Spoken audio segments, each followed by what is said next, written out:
Number 1, Michael, Stephanie and Laurel. My agent is Michael Larsen. He's a literary agent. He helps me get my books published.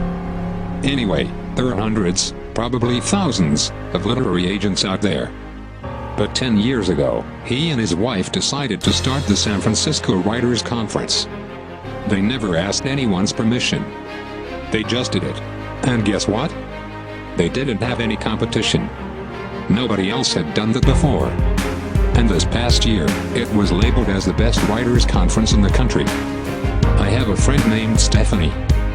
Actually, the reason I know her is because she's published a number of books as well, and actually worked with Michael Larsen herself a number of years ago. Anyway, in the meantime, she started a small publishing company called Authority Publishing. She specializes in non-fiction books and works mostly with business professionals who want to build their reputation.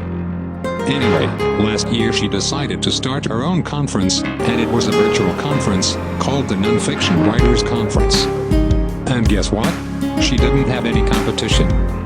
Because nobody else was doing it. Nobody else thought that big, but she did.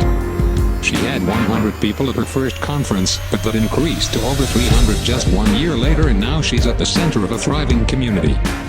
Another friend has an online business selling premium foods like caviar, foie gras and truffle mushrooms. I don't know if you guys are aware of this or not, I wasn't, but there's a new trend out there called culinary tourism, where rich people pay a bunch of money to travel to different parts of the world and eat the best of all the local specialties. So she calls me one day and tells me about this trend and that she's now promoting a 14-day trip to Italy for, get this, $16,000, and you have to get to Rome. The flight's not included. She has a good profit worked into the price. The trip is going to include the best of everything. And guess what? She has very little competition. She already has a good customer base, and many of those people are rich foodies who love to travel, and travel well. And people are signing up. The point is that she thought bigger. They all did. Michael thought bigger. Stephanie thought bigger. Laurel thought bigger. And because they set their sights on much larger targets, they had almost no competition along the way. They just had to take action and get it going. If they did a good job, and they all did, the rest took care of itself. Verse number 1, Barack Obama in 2008. By the time the American election finally came around, Barack Obama had over 60,000 people blogging on his website. It's true. He did something no politician had ever done before.